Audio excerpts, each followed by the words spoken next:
Good morning, everybody. You are listening to K-Talk Radio, 1640 AM. This is the show, Utah Home Sweet Home. I'm your host, Yoshi Shiraki, and today, our very special guest is none other than a really good friend of mine, Matt Atkinson. What's up, what's up? All right. We gotta start with what today is. So today is July 25th, 2020, and it also happens to be my birthday. What? Your birthday? How old are you, 21? 21. Oh, dude. So listen to this story. Speaking of 21, I went with a friend of mine 2 weeks ago to the liquor store. He was having a party, a birthday party at his house. And he's like, hey, do you mind if we make a quick stop? We go into the liquor store. And I'm just kind of following him around. Got my mask on. This guy comes up to me and goes, hey, sir, lower your mask. So I was like, okay. And I lower my mask, right? It's one of the guys that work there. And I lower my mask and he goes, I'm going to need to see some ID. Wow. Such a young man. And I said, I'm turning 47 in like 2 weeks. He's like, I'm going to need to see some ID. Like really harsh. And I was like, this is, like he was younger than me. I was like, okay. And then he looks at it, he's like, oh, congratulations. You really are turning 47 in 2 weeks. Gives me back my ID. Wow. You know how much women spend on looking younger than they do? And you just have great skin. Well, thank you. You're welcome. Thank you. Oh, man. So, yeah, that was a pretty fun afternoon. So, yes, so today's my birthday, and should be fun. I can't even remember what we're supposed to talk about today, besides your birthday. I can't either. Yeah, okay, that's good. All right, let me look at the script. Here we go. So, we're going to talk about the current real estate market due to the COVID. Matt, you were here probably 6, 8. Well, Bailey's been helping me for 6 weeks, so just before that, probably 8 weeks ago, when everything got shut down and all the lending institutions changed. Yeah, that was amazingly. That feels like 4 years ago. Dude, you're not kidding. Yeah. You are not kidding. A lot of things have changed. A lot of things have changed. Yeah, like January, I was talking with a friend of mine. He brought up the point. He's like, do you realize that it was this year when the world was hit with the shock of a professional NBA player crashing in a helicopter? Oh, yeah. And passing away. I was at a Tony Robbins Business Mastery event in January. Yeah. That Sunday. That shocked the world. Kobe Bryant was a worldwide all-star, right? Like, yeah, not just in America. And that seems like 4 years ago now. Yeah. That was crazy. And he was like the 3rd week of January or the 4th week of January or something like that. Yeah, I didn't think anything would be bigger news in 2020 than that. Right. It's amazing. So, well, what's been bigger than that? Really nothing. Yeah, and there's nothing. Like this summer's been really chill. We've gone out to the lake, traveling internationally. We can now, yeah, buy tickets to go to the moon as long as you're wearing a mask. Right. And if you're a real estate investor. There you go. Yeah. There you go. Yeah. And we got to make fun, not to discredit what's happening right now for others, but yeah, you and I have an amazing way that we can just be playful, because you can either focus on what's not going well or you can focus on what's going well. And at the end of the day, for most people who are listening to this, unless we're hitting international ties again, there's a lot of opportunity living in America, and I would say especially where this month is the 4th of July, like it's patriotic, and there's a lot of different things happening. Absolutely. But if we focus on, hey, we can walk outside and go do a lot of stuff, and invest in real estate, and that's the point of having this show and being able to help other people out. Exactly. And as Tony Robbins says, I've seen a video of him talking about, we get to decide how we think of whatever it is that we want to think about. So we get to decide if we want to think about it negatively or positively. Nobody chooses that for us but ourselves. Right. So why not choose to look at the positive of what's going on? I totally agree. So, yeah, absolutely. You like Tony Robbins? I do. Oh, I think I've heard of him once or twice. Once or twice, once right? Or twice. Yeah. Once or twice. You may have seen him speak once or twice. Once or twice. Yeah. All right. So, if you don't mind, let's dive into this. Can you share what is happening right now in the lending world today since the last time you were on the show? Has it gotten better, worse, the same? Oh, where do I begin? So some dates that are important, because I talk about this every day, speaking with clients. So I'm going to say lending requirements are stabilizing. Okay. So as of right now, at least. So what that means is when we were on the show before, a lot of non-traditional lenders had gone out of business. Jumbo loans, like more expensive houses in 600, 700, 800 plus. Those lending requirements got more restrictive as far as like the loan to value. What that means is the down payment versus what you're borrowing, and or the banks have gone out of business. Home equity lines of credit have gotten reduced on the loan to value because people are concerned, or the banks have just chosen to not do them any longer. So that part's been stabilized and hasn't really changed. What's gotten more strict is due to the forbearance opportunities, which means that due to the CARES Act that President Trump signed, that people could not make payments, and rather than it being considered late on their credit, they could file what's called a forbearance, and it allows them to delay or defer payments, but the payments still have to be made. And each lending servicer is different with how they handle that. So I couldn't just speak right now and say, here's how it generally is. Got it. Because it really varies, so I wouldn't want to speak and say this is how it is for video purposes. Right. So that's gotten stabilized. The other thing is that's gotten more strict is they're seeing on self-employed borrowers, if they're getting a non-government loan, so like Fannie Mae or Freddie Mac, we have to provide one of two options for them to be able to qualify, even though they have self-employment tax returns. Got it. They either have to, one, send us a profit and loss statement within 30 days of them going to close, and they have to provide 2 months of bank statements for us to audit, like if they're making money or not. Gotcha. Or if they don't provide that, they have to do an audited profit and loss statement. And audited profit and loss statements from CPAs range between, I'd say, $3,000 to $6,000, and most borrowers are not going to go choose to pay to get that to get a mortgage. So that has definitely been more, helps vet borrowers better, because unfortunately if they've had some economic downturn during the 4 months before, then they might not be able to take advantage of the rates to refinance or buy a house. So that came out on June 11th, and we've been able to adapt with it. Now we're barely into a month and a week so far. So those are the changes that have happened since then. Got it. Okay, very cool. Any changes being talked about, or is that just those are the change? So the changes that were talked about have already been implemented since the last time I was on the show to now. Gotcha. Okay. So I would say until we see, like, personally, as a real estate investor, I'm optimistically cautious that as the money runs out from the government for people to get the $600 a week, I think there's going to be some delinquencies again, depending on what state people live in. Obviously, we're in Utah. What state people live in, what they do for work, how they've been able to modify their work schedule. You know, like going to a restaurant, you have way less people there. You know, so that's affecting revenue. There's lots of different stuff. So I think it'll be some more roller coastery opportunities in from now in the future, until we as a nation get probably to green. Or whatever that standard will be in the future. That's not up to us, but that's what I'm monitoring as a lender and a real estate investor. Perfect. Okay, thank you for sharing that. So what, just for the listeners out there, some people have, credit scores are all over the place. Some people have great ones, some people don't. But I get asked oftentimes, what credit score does one need to have at a minimum to even qualify for a loan?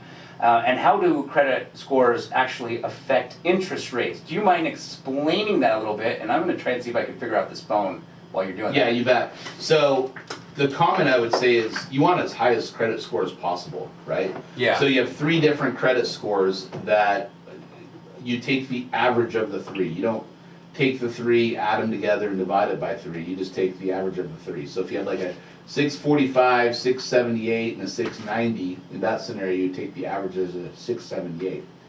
So obviously, you want to pay your stuff on time to the best of your ability. You want to have lower balances. You don't want to overextend yourself. You want to avoid collection reports, state tax liens, judgments, things like that. So for government loans, you can see online we have a FICO score as low as X. I'd say you realistically need a 660 to get a decent rate. Okay.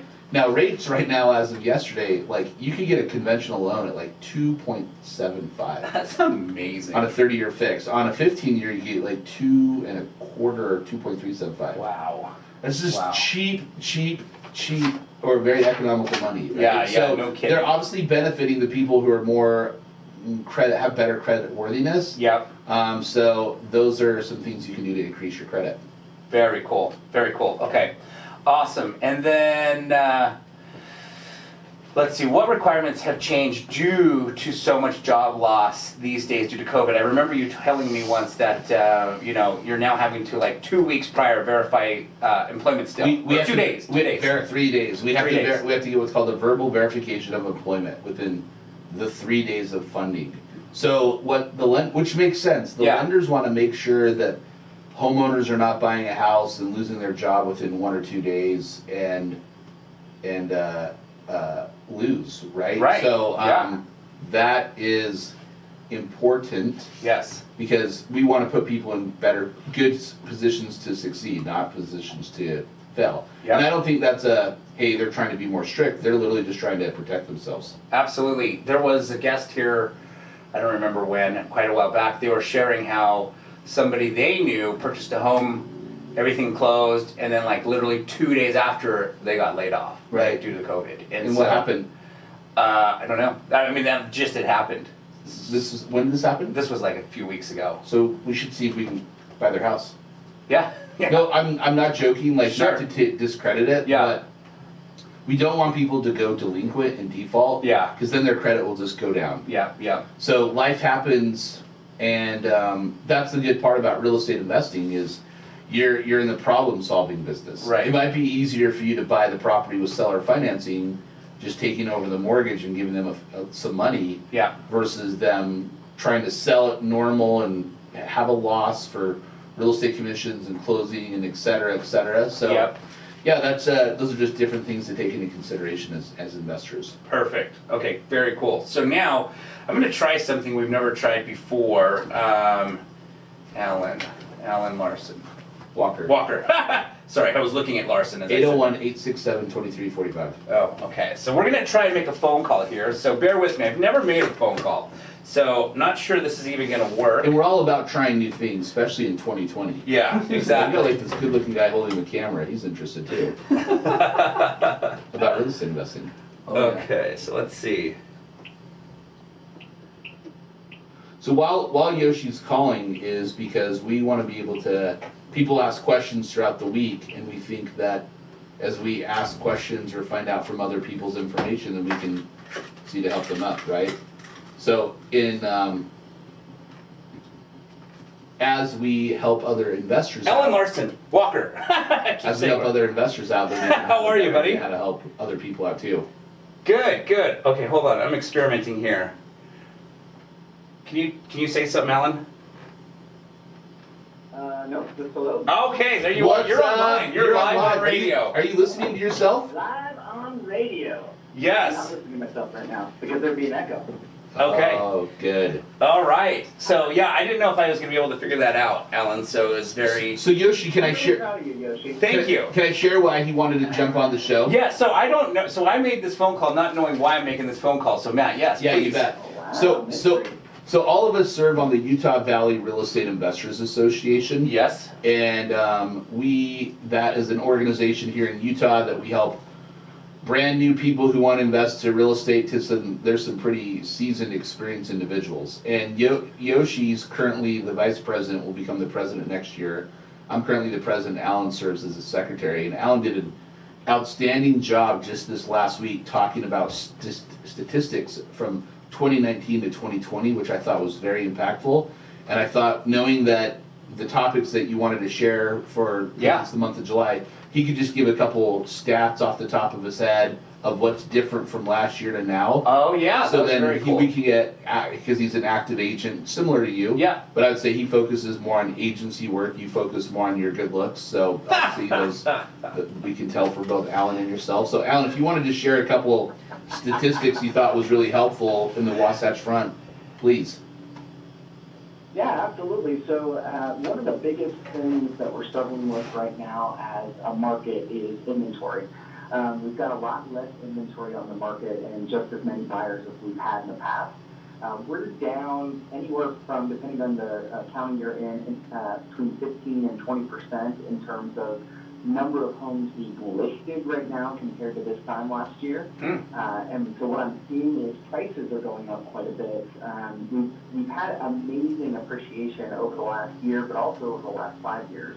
And so one of the hardest things for buyers right now to do is to have an offer that's competitive enough to actually get the house. So we have, in Salt Lake County, we've got about I believe 8% year-over-year appreciation, which is really stunning considering that most models have 3% as their standard.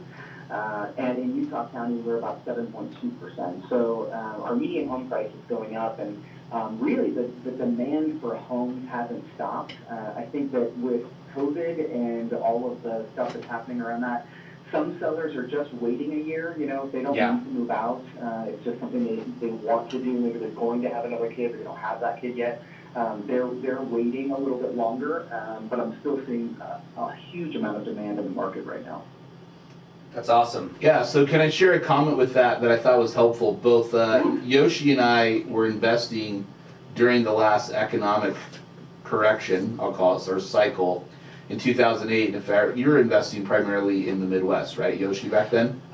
Here too, but yes. Okay, but primarily not totally different marketplace, right? Yeah. So what I think right now is I'm acting as if, in my own opinion, that this year, 2020, is like 2007. Mm-hmm. So in 2007 in Utah, at least within the Wasatch Front, we hit our peak, and we saw houses, still people wanting to overpay, but that appraisals weren't coming in. Right. So I think with this other economic,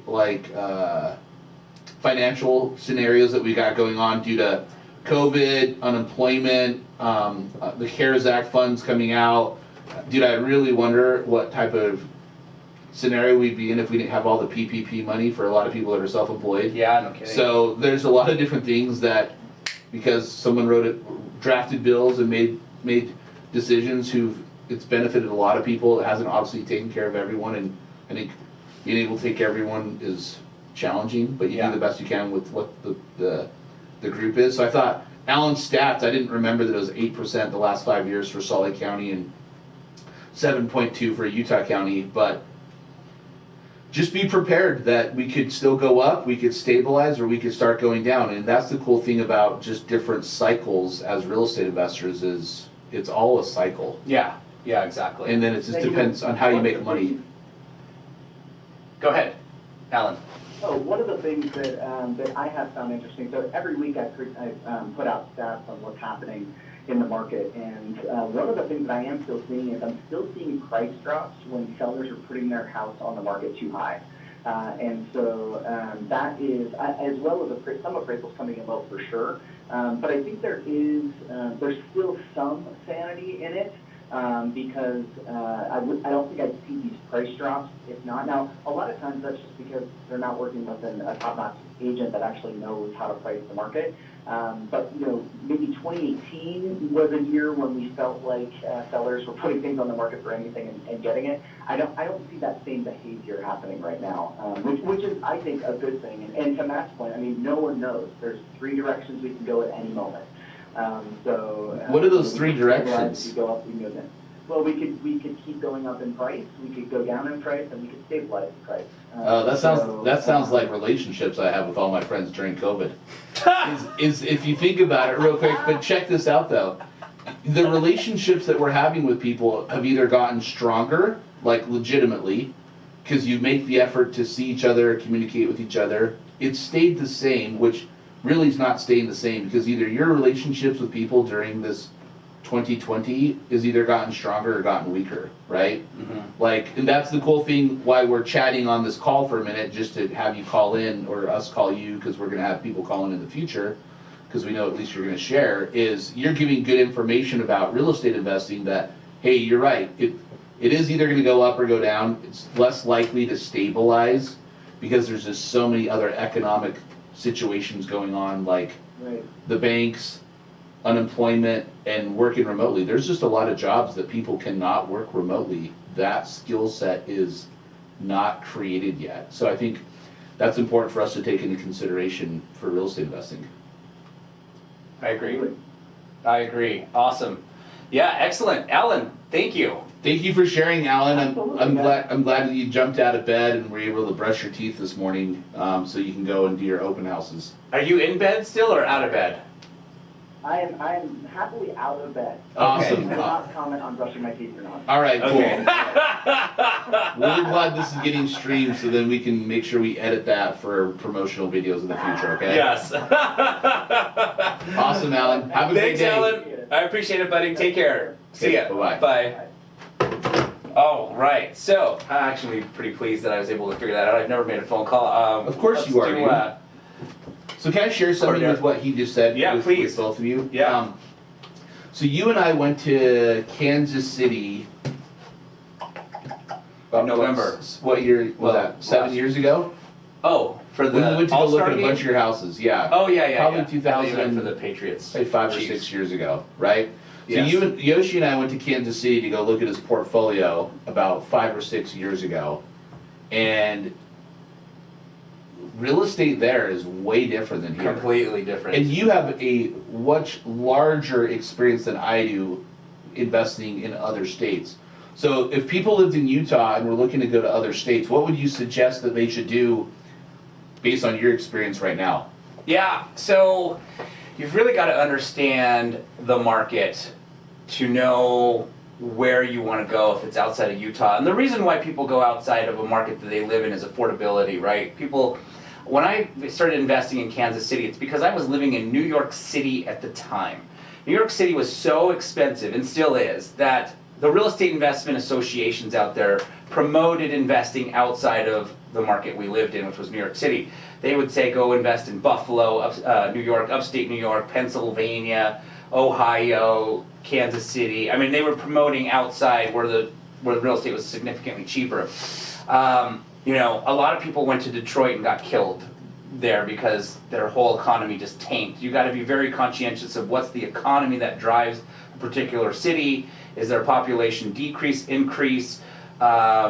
Is the economic industry, you know, surviving in that particular area? Like Detroit got hammered. Right. Why did it get hammered?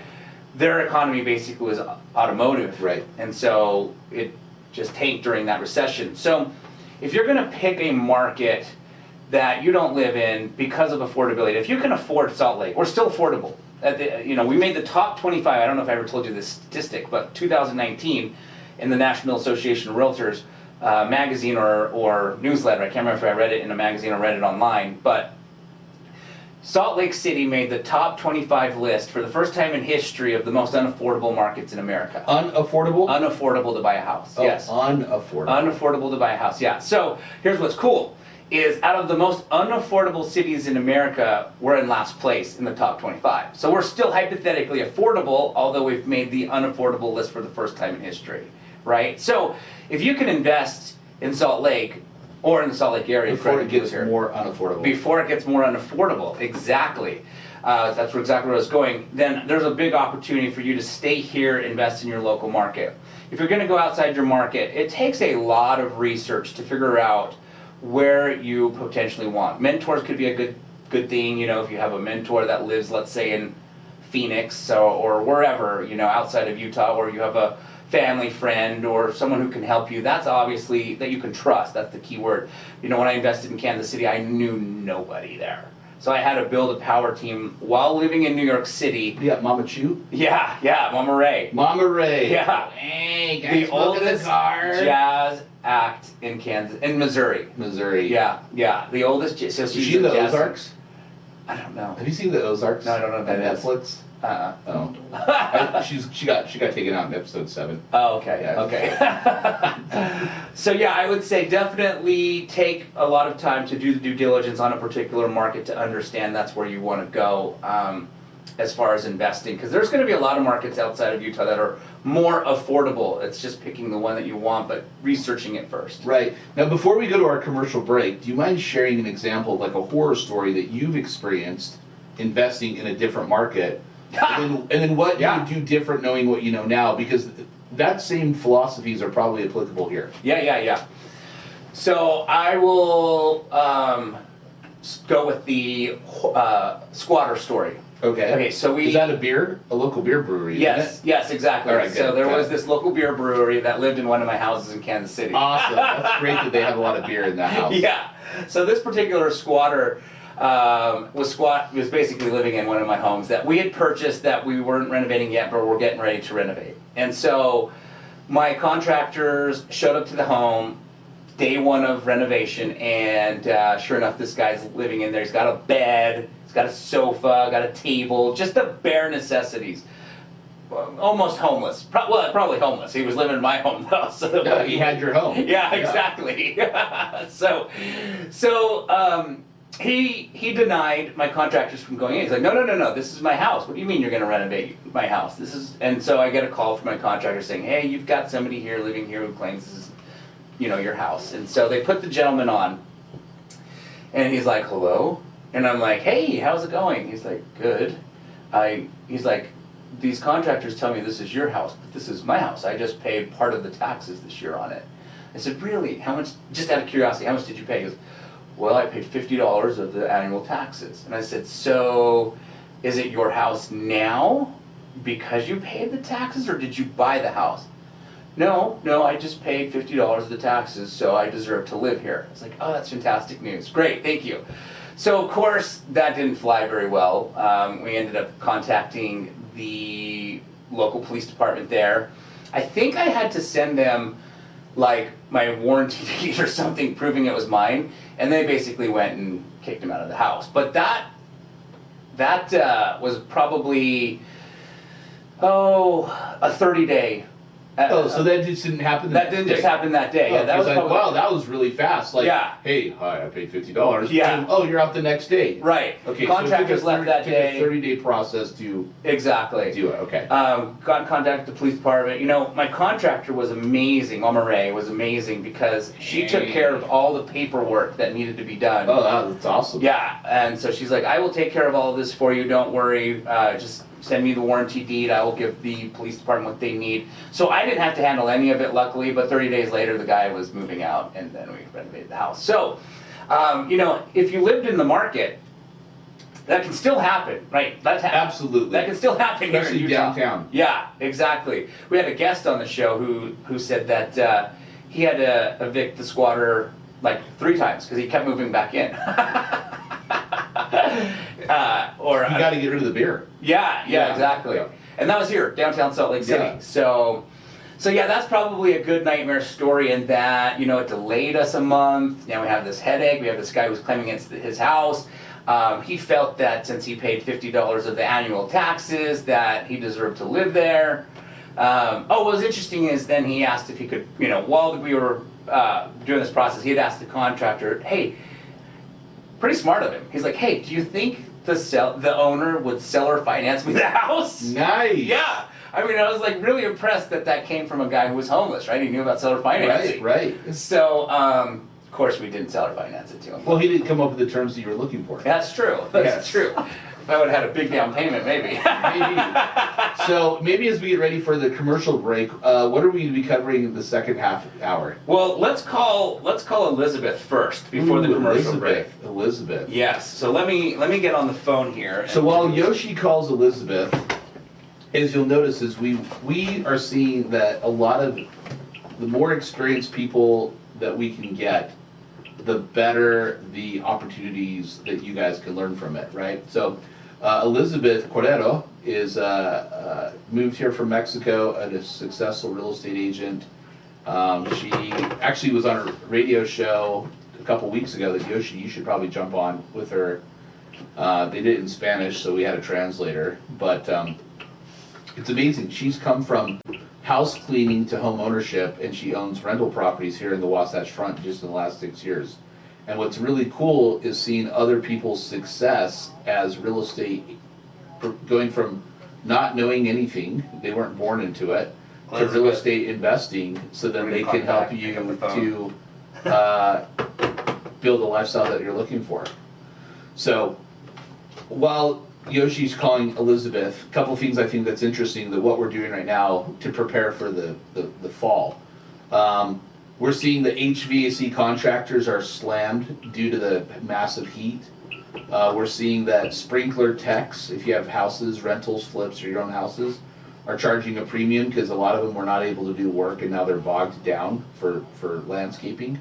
We're also seeing that there's less skilled contractors in Utah just due to new construction on commercial, but we're seeing that some of these large commercial developments have actually stopped because a lot of people who would be working in a large office are now working from home. So here's how this affects you guys that are wanting to invest and then just home ownership. Is we're seeing that the companies that are more progressive to have working stations for their team members to work from home, dual monitors, video conferencing makes a difference with how to work virtually. And I know Yoshi's been an expert with working virtually. Maybe you want to share a couple tips on working virtually, knowing that you've done it for a long time? Sure. Elizabeth did not pick up the phone. So just out of curiosity, what number do you have for her? The one that works? Yeah. I'll look it up in a second. Okay. It's going straight to voicemail, so I just wanted to make sure I'm calling the right one. Yeah. But we could call Jeff after the commercial break if we wanted to. He texted that he's available. 0066. I'm pulling it up in a second. Yeah. So yeah, I've been working virtually for quite some time, which I've really enjoyed. I like working from home a lot. I actually have virtual assistants that live in the Philippines that help me on my team. At one point I had 3 full-time virtual assistants, actually 4.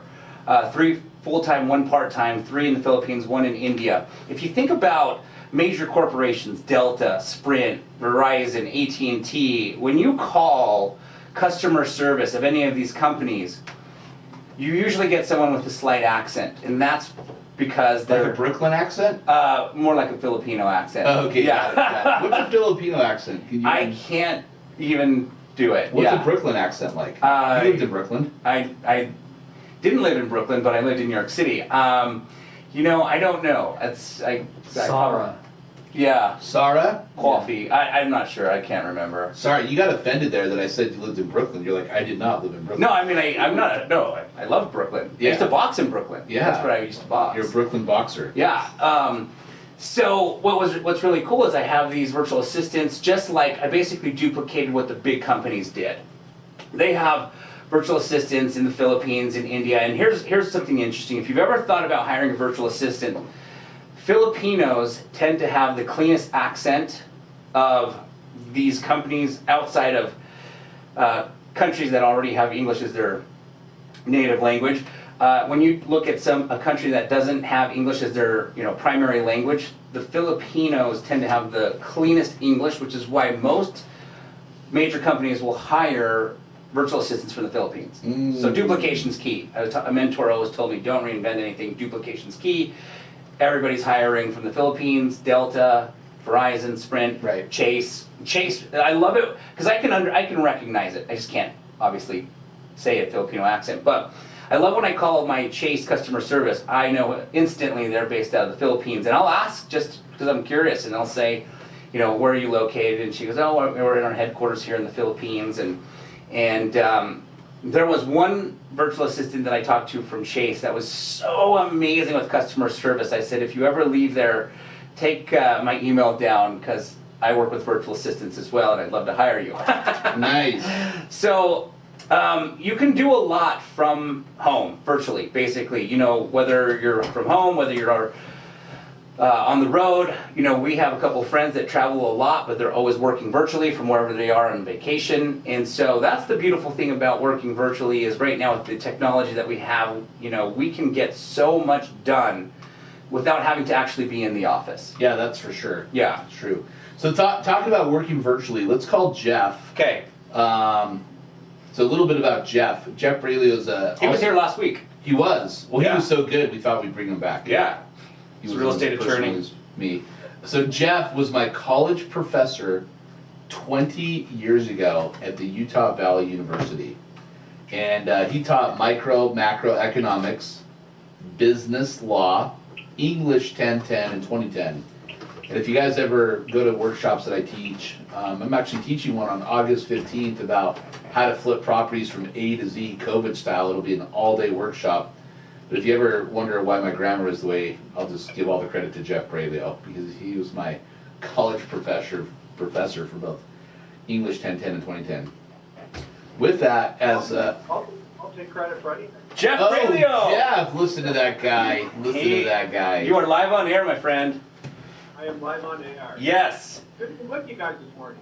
Yes.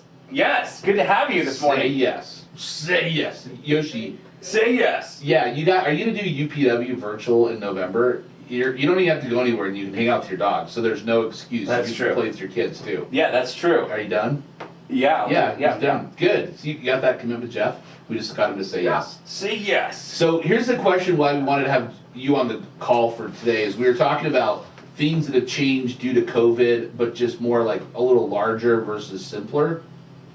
And I thought this would be interesting with you as a lawyer that has a lot of experience. What are you seeing people's attitudes differently now, probably 4 months later, than before, as you're talking to clients? Because I think you're going to get a good temperature. Most people are not calling lawyers for fun to celebrate. Hey, I did this big thing. Most of the time they're calling lawyers like, hey, I'm getting sued, or I got this challenge on a joint venture agreement, or now I'm making some money. I need to set up an LLC with an S election or a series LLC or a trust, and I'm just giving you all these sound bites for marketing, right? So what do you think is you got a good temperature those? How are you seeing people's attitudes differently now than probably 4 months ago? They're certainly much more motivated. They are more optimistic. And I think they're moving forward aggressively, which I think is great. I mean, because there was sort of this time period where we were all shut in and no one did anything, and everyone was worried about what was going to happen.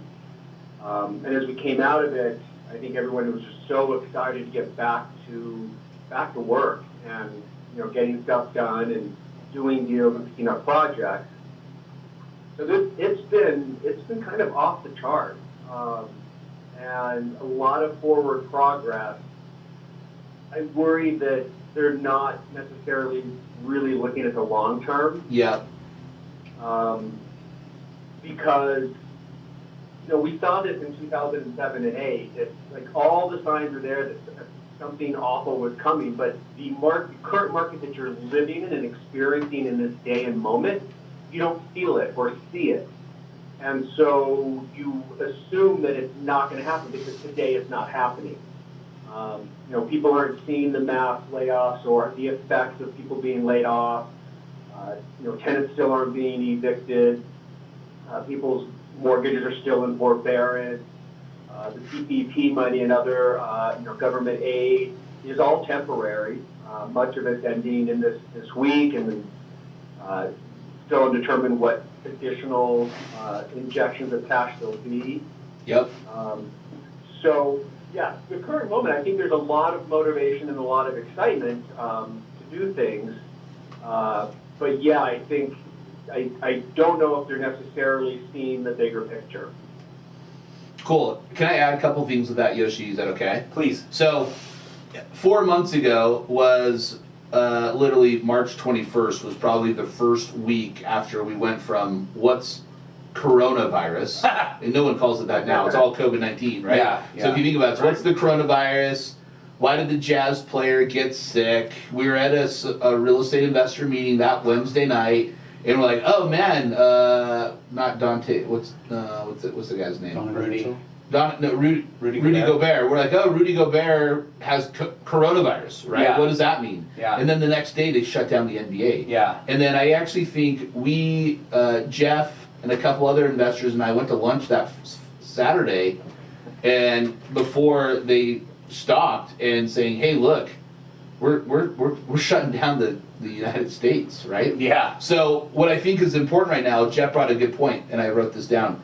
If we didn't have the PPP money, I think we'd be in a way worse spot. Way worse, okay? So now, here's the question. Who's going to pay for the PPP? we are as the taxpayers. Someone's got to pay it, right? Yeah. The second thing is who's going to pay for the $600 a month unemployment stipend, depending on what your jobs were. We are, right? And I think that I made moves in March that are barely coming to fruition now, because you can't just hurry and liquidate your property in a week normally, Right. unless you're selling at a huge discount. Yeah. And even if you're selling at a huge discount, 4 to 2 months ago, you'd want a larger discount because you didn't know how it was going to turn out. Yeah. Because you're smart to do that, right? Right. So I think, Jeff, you brought up a good point. I'm still, one of the questions we wrote out is what are we going to do in the next 12 to 24 months? I'm now getting my 6 months of, I already have my 6 months of personal, but 6 months of business operating expenses for all businesses. It's taken that long to liquidate or reposition equity. I'm refinancing a bunch of properties to free up cash flow, decrease expenses, and manage my money better. And I think that the investors who did not invest before the last downturn have no idea what could happen. And those who invested pre the other downturn are like getting reminded saying, oh man, you're right, we got to make these decisions and we might need to modify what we're doing because we know better only if you did one cycle. There's a guy, Peter Fortunato, he talks about a starter, builder, and ender. A starter is you've been investing less than 10 years, which most people who are listening to this call or we talk to are less than 10 years. Yep. A builder is years 11 through 30, right? So Right. that means you've gone through 2 or 3 market cycles as a real estate investor. Yeah. And then an ender is years 31 through 40. You have 2 concerns: preserving capital, you don't want to lose principal, and you want to be tax efficient, pay the least amount of tax possible. So knowing that we're in our 40s and we're all in our 40s, Jeff, you're 49, we're all in our builder phase, right? We're all in our builder phase that we're kind of hitting peaks, but we've gone through a couple cycles. So I think that people should just be really conscientious of that. And then the last thing is, regardless of what your political interest is, this next 9,500 days is going to be really entertaining, and depends on who wins the election is going to have some big influence of what happens moving forward. So I think it's important for you to keep your cash reserves. I think it's important for you to exercise discipline if you've never done that before. You should also get more familiar with technology so you can work.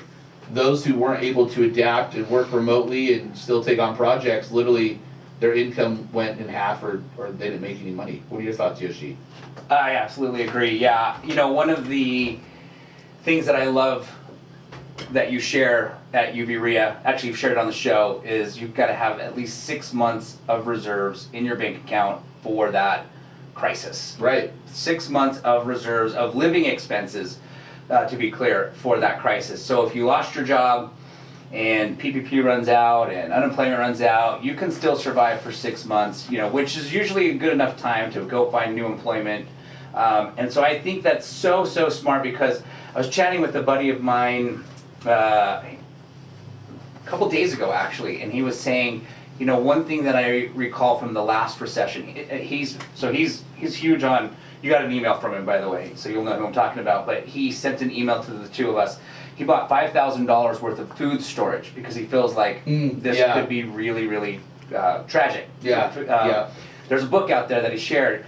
You're 9 meals away from committing crime. Like, I can't remember the exact title, but if you couldn't feed your family 9 meals, which is 3 days of zero food, at that point, people tend to now consider committing crime because they want to keep their kids fed, right? So I can't remember the name of the book exactly, but it's like 9 meals away from, I don't know, being a criminal or something. I can't remember. He was telling me about it. And with all the shortage of food that's happening right now, he's bought $5,000 of storage food like wheat and rice and all these types of things. And he said, you know, we'd be willing to share it, but we're definitely gonna, you know, protect it if we get to that rainy day where people are now stealing from one another. He goes, we bought a lot so we could share, but if anyone tries to come and steal it, we are fully ammunitioned in the house and will use all force necessary to protect it. But anyways, it's really smart. And where I'm going with that is he said a lesson that he learned on the last downturn is he said, if I could go back, one thing that I want more of is cash. He says, I would want more cash. So he too has been preparing, liquidating, getting ready to have more cash in hand for this rainy day that, could potentially come. Yeah, and this investor, it's, I'm reading the email now. There are only 9 meals between mankind and anarchy. There you go. From Alfred Henry Lewis in 1906. Yes. So this investor, mentor of ours, because he's Yeah. definitely more experienced than we are, is 10 years older than me. Yeah. Right? Yeah. Probably 5 or 6 or 7 years older than you. I think he's 10 years older than me. 10 years older than you? All right, Yeah. then he's 15 years older than me. Right. You're 46? 47? Yeah. Okay, cool. As of today. Happy birthday today. Thank you. Yep. So, I think that's really important is, when I got that email, I'm like, what the hell is this email about? Yeah. And then I read it, I'm like, this is really good, because... I was with him when he sent it to you. You were? Okay, Yeah, he goes, cool. I'm sending you an email, and then he goes, I'm gonna CC Matt too, I like him. Yeah, I'm glad he likes me. I got an email. But what's cool is being thoughtful, right? Yeah. So with this comment with Jeff is Dave Ramsey, who I like. I actually think there's a book called The Total Money Makeover. I think everyone should listen to that book. Mm-hmm. The Total Money Makeover. It helps you establish some saving habits. Knowing Jeff has an economic undergraduate degree with a law degree, he's an impeccable saver. That guy could live off like $2,500 a month if he just moved into my basement, right? So if things hit the fan, he gets the connection with my kids, the social with my wife, and the engaging, thought-provoking questions from me. With that, learning how to save and living with below your means is an important lifestyle thing. Because if you can always adjust your lifestyle, you'll not have that concern. And then, we need shelter, food, shelter, transportation, and stuff to cover utilities, right? Yeah. So all of us have those, unless you live in the Ozarks, right? Yeah. But if you have those 4 basic things, then you have extra stuff, right? Right. Connection, conversation, you can play games outside without buying stuff, we're just getting so gratifying with life. So I think it's a good time to reflect, especially, it's kind of like a mid-year review. July is. Mm-hmm. So it's a good time to review, hey, where are we at?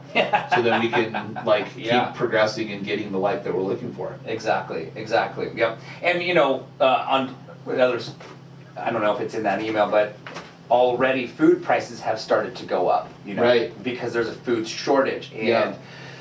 I can't remember what the numbers he was sharing with me, but food is about to become potentially very unaffordable, right? And that's, again, once that starts to happen, that's 9 meals away from anarchy. So anyways, very interesting theory. I didn't read the book yet, but he was telling me all about it. So can we ask one question for Jeff before we let him go? Yeah, please. Jeff, what are the 3 things you're doing in the next 90 days to continue to pivot and to be a successful investor? The first thing is I'm reviewing costs. I've already started that. I started about 2 weeks ago, both personally and in my business ventures. So looking for ways to reduce costs. That's number 1. Number 2, I'm starting, as some of my private lending coming back, I will be holding on to more cash. And the third one is I am preparing to start buying seller financing properties probably in 2021. Cool. So let me just recap. You're reevaluating your budgets to decrease expenses. You're building up your reserves, and you're going to modify an investment strategy so you can grow your assets. Exactly. And how could they learn more about seller financing from you, Jeff? I've got a seller financing class in September. What's the website that they could learn more about it, please? reimasteryu.com. reimasteryu.com. So if you guys want to contact Jeff Brailio at Brailio Law, his phone number is 801-560-2180. He's also on the board of the Utah Valley Real Estate Investors Association. And then the last comment is Jeff's an awesome attorney that has a lot of life experience. You guys can contact him at 801-560-2180. So just wanted to give you that quick commercial, Jeff. How'd I sound? You did awesome. All right. awesome. You do that professionally. Well, thank you. I'll send you a 30% tip tab later. I look forward to my trip next year. All right. See you, Jeff. Jeff, thank you for joining us. Okay. Anytime. All right. Bye-bye. Bye. So can I share 3 themes real quick, and then you share 3 things as we wrap up for the listeners? You could probably share 2 things, and I won't share anything. Okay, I'm because we're out gonna of share time. 3. Okay. I got 9. Well, once the music kicks in, Okay. we get kicked 1. off. I'm looking to see how I can earn more income right now. Perfect. Okay. Okay. So Can we- without do you mind- working more, I was gonna say, do you earning mind more, if I ask how? earning more how I'm doing it. Oh, it's the same way you're doing Yes. it. Not earning- another side Yeah, hustle. not another Okay. side hustle. How Got I it. can earn more income with what I'm doing. Got it. The second thing is I'm reviewing tax efficiencies Okay. because I think some tax laws are going to change, and I want to be prepared and not be like, oh, I wish I would have thought about this. Yep. The third thing is I'm reviewing again my expenditures to Mhm. reduce expenses. I already did that in January. I'm doing it again right now. So those are 3 things I'm doing. Cool. Cool. Very cool. So for me, and you can hear the music. So kick perfect. on. Go ahead though. Perfect timing. What are you Yeah. gonna do for your birthday? So actually, Bailey and I and his dad are gonna go up to Park City to do the bobsled. Nice. Yeah, so we'll be up there later this afternoon. So if you guys have ever thought about doing the bobsled up in Park City at the Olympic Park, you should go up there today at, what time's our? 2:45. 2:45. Awesome. Yeah. Well, Matt, thank you so much for joining me today, sharing all this wisdom of what's happening in the real estate industry, the loan industry. We had also Jeff Bralio and Alan sharing some tidbits as well. Guys, if you are interested in getting involved in real estate investing, as Matt talked about, we volunteer our time. He's the president, I'm the vice president. Alan, Jeff, they're also volunteers. Very experienced board, volunteers their time to help educate and help young investors. Check out UVREIA.com. That stands for Utah Valley Real Estate Investing Association.com. Check out that website. Come join us for our monthly meeting, and I hope everybody has a spectacular rest of the day. Happy birthday, Yoshi. Thank you.